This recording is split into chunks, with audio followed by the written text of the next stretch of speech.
Hello, good evening, everybody. Those of you who have agreed to join this program of Satya Speak, a series of talks I have decided to begin, have it on the Saturday evening for people who are interested in disability and rehabilitation, allied health, and career development. Today, I'll be talking about the topic autism, its treatment versus management. Lot of children these days are getting affected by something that many people, many doctors were not trained to handle.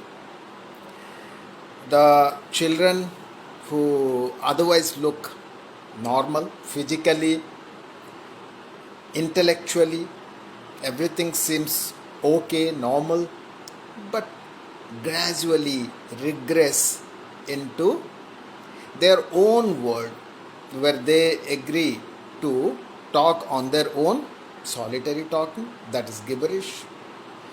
They don't need participatory play, दूसरों की, औरों की, दोस्तों की ज़रूरत नहीं है उनको, वो अपने आप खेलना पसंद करते हैं.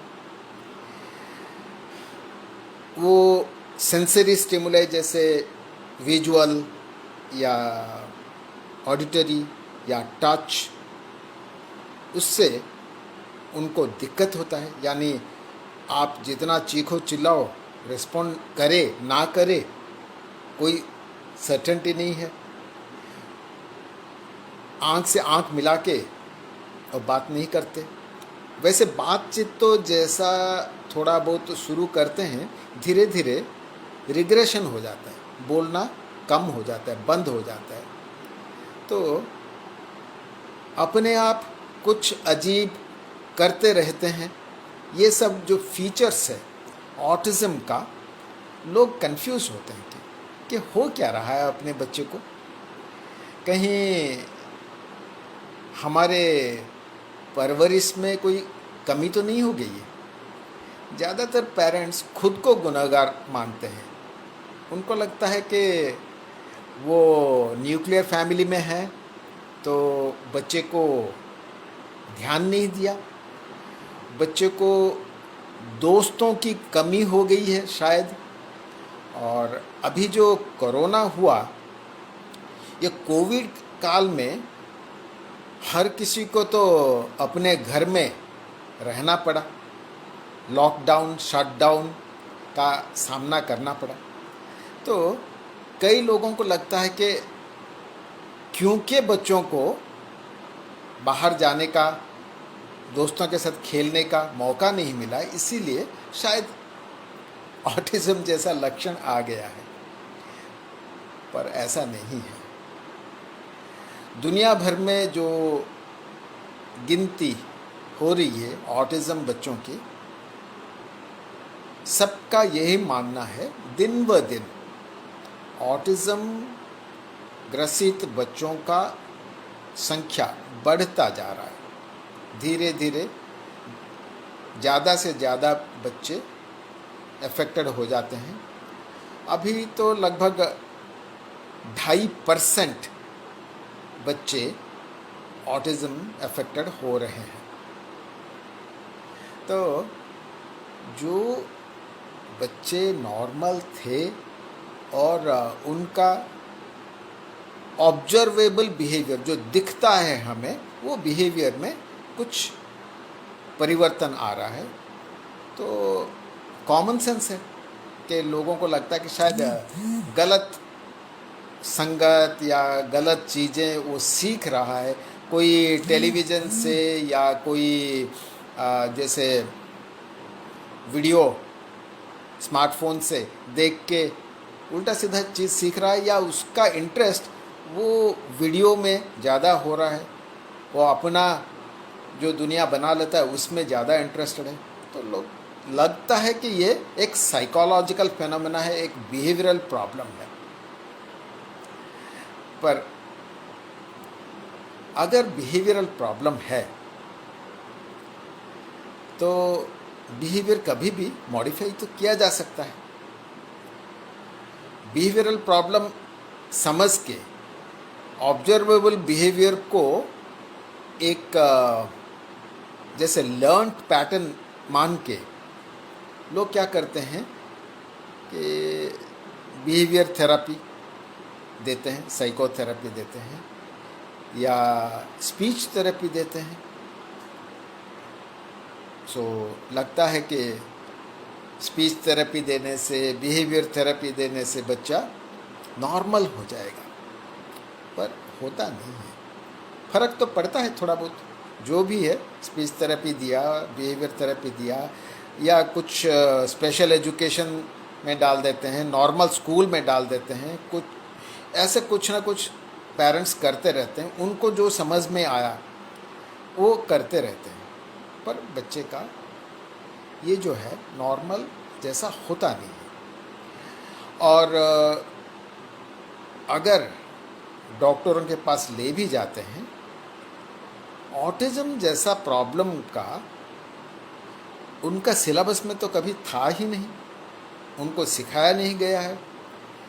ये तो रीसेंट फेनोमेना है, यानी 30 साल 40 साल पहले लगभग ऑटिज़म का नंबर नेग्लिजिबल था। हाँ, अभी 2.41% हो गया है। तो ज़्यादातर डॉक्टर भी इसके बारे में जानकारी नहीं रखते, तो उनको लगता है कि थोड़ा स्पीच थेरेपी या स्कूल एजुकेशन से फ़र्क पड़ेगा। वो होता नहीं है। यानी प्रॉब्लम जो दिख रहा है उससे ज़्यादा गहरा है। There is more to the problem than what meets your eyes.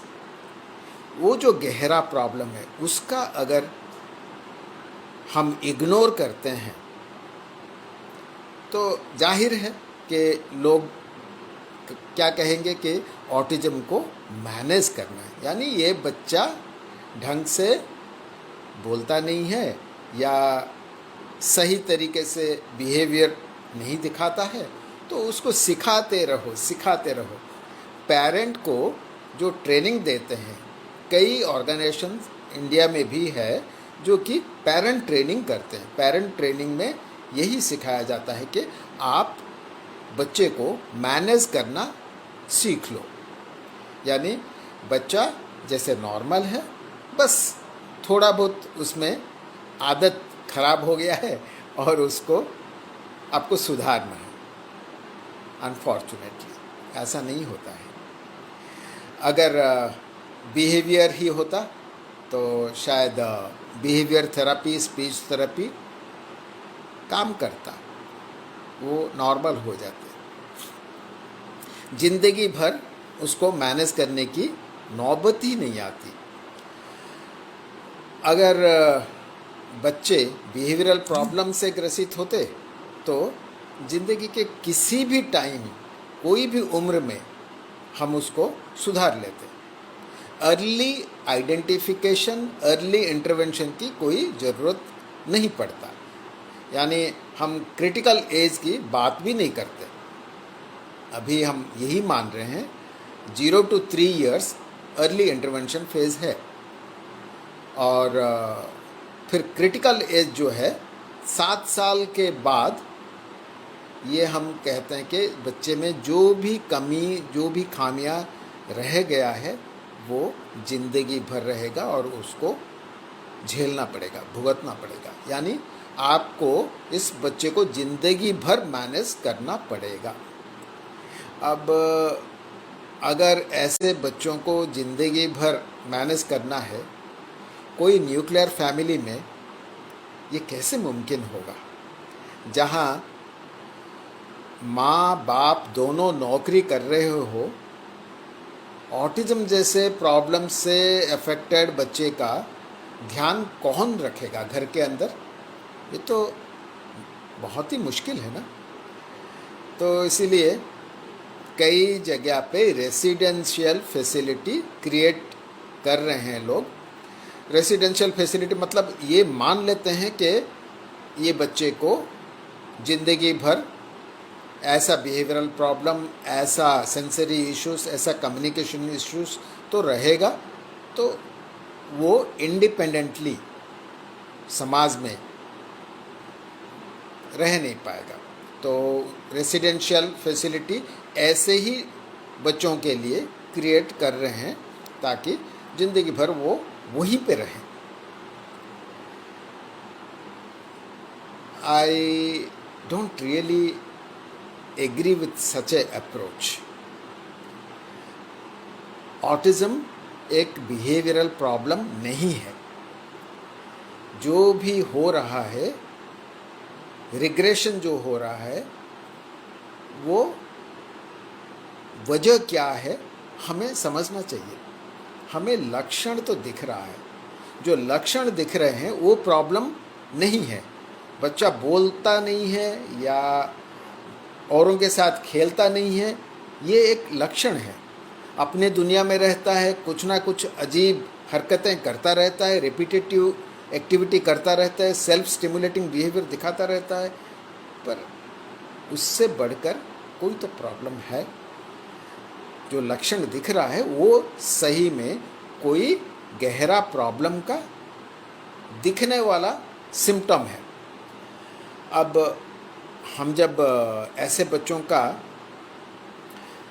Comorbid conditions की बात करते हैं तो कई ऐसे इश्यूज आ रहे हैं जिसके ऊपर बहस भी हो रहा है, रिसर्च भी हो रहा है। यहाँ तक के लोग जेनेटिक्स के ऊपर भी चर्चा कर रहे हैं। लग रहा है कि कोई जेनेटिक वजह से, कारण से ऑटिज़म हो रहा है। यानी पेरेंट जो है उनमें जीन्स के भी कुछ यूनिक फीचर्स पाए गए हैं जिसके ऊपर लोगों को लगता है कि कॉज इफ़ेक्ट रिलेशन शायद है। तो ये काम चलता रहेगा। अभी क्या वजह है, क्यों ऑटिज़म हो रहा है, तय नहीं किया गया। तो आप रोक नहीं सकते, प्रिवेंशन नहीं है। अगर प्रिवेंशन नहीं है और क्योर भी नहीं है, सिर्फ मैनेज ही करना है, तो कितने सारे बच्चों के लिए रेसिडेंशियल फैसिलिटी आप क्रिएट करेंगे। आप सोच लीजिए कितने सारे बच्चे ऐसे होंगे जिनके लिए आप रेसिडेंशियल सेंटर फॉर ऑटिज़म बनाएंगे। ये हजारों में नहीं होगा, लाखों में नहीं होगा, करोड़ों में होगा। करोड़ों में ऐसे लोगों को जो एक फुल टाइम लाइफ अगर जीते हैं 60 साल 70 साल, कितने सारे लोगों के लिए रेसिडेंशियल फैसिलिटी हम बनाएंगे। यानी हम गलत दिशा में हैं। बिहेवियरल प्रॉब्लम मान के उसको मैनेज करना जो चल पड़ा है और पेरेंट्स का ट्रेनिंग भी वैसा चल रहा है, वो सही नहीं है, वो आधा है, अधूरा है। ये एक नादानी ही कहा जाएगा कि हम सिर्फ लक्षण के ऊपर अपने आप को सीमित करेंगे और वजह क्या है, कारण क्या है, अंडरलाइंग कॉज इटियोलॉजी क्या है, उसके ऊपर अगर चर्चा नहीं करेंगे, उसका पहचान नहीं करेंगे, डायग्नोसिस अगर नहीं करेंगे, तो इलाज कहाँ से होगा।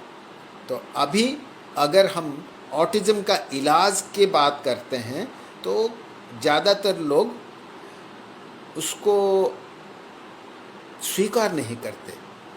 यहाँ तक कि कई लोग नाराज़ हो जाते हैं कि अरे ऑटिज़म एक कंडीशन है, उसको आप एक्सेप्ट करो। एक्सेप्ट ऑटिज़म, ऐसे कैसे हो सकता है?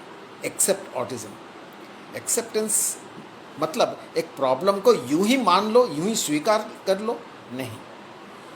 वजह क्या है हमें पता लगाना चाहिए ताकि हम उसको रोक सकें। सो प्रिवेंट ऑटिज्म होना चाहिए, ट्रीट ऑटिज्म होना चाहिए। हाँ, तो ऑटिज्म का एक नई डेफिनेशन होना चाहिए और नई प्रोटोकॉल बनना चाहिए, स्टैंडर्डाइज होना चाहिए, ताकि ऑटिज्म का जो भी अंडरलाइंग कॉज है वो पता चले, उसका इलाज हो सके, और जो भी ऑटिज्म अफेक्टेड पर्सन्स है वो नॉर्मल हो जाए। वैसे ये बात जब मैं कह रहा हूँ, यूं ही हाइपोथेटिकली तो नहीं कह रहा हूँ। पिछले 15 साल से मैं ऑटिज़म के ऊपर काफ़ी कुछ काम कर रहा हूँ। 2004 में हमने कॉन्फ्रेंस ऑफ ऑटिज़म भुवनेश्वर में ऑर्गेनाइज किया था। कॉन्फ्रेंस जो हुआ उसके बाद हमने बहुत ही ज़्यादा फोकस ऑटिज़म के ऊपर किया और रिसर्च भी किया है। इंस्टीट्यूट ऑफ हेल्थ साइंस जो भुवनेश्वर में है, वहाँ हमने ऑटिज़म का मल्टी मोडल थेरेपी का शुरुआत किया।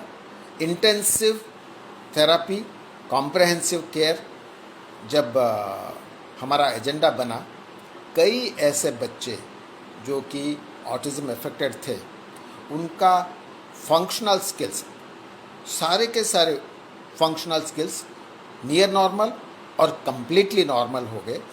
और उनका अगर कोई नाराज़गी दिखाता है कि नहीं आप क्योर नहीं कर सकते हैं, तो हमने अपना भाषा बदल दिया। हमने कहा they drop the diagnosis of autism.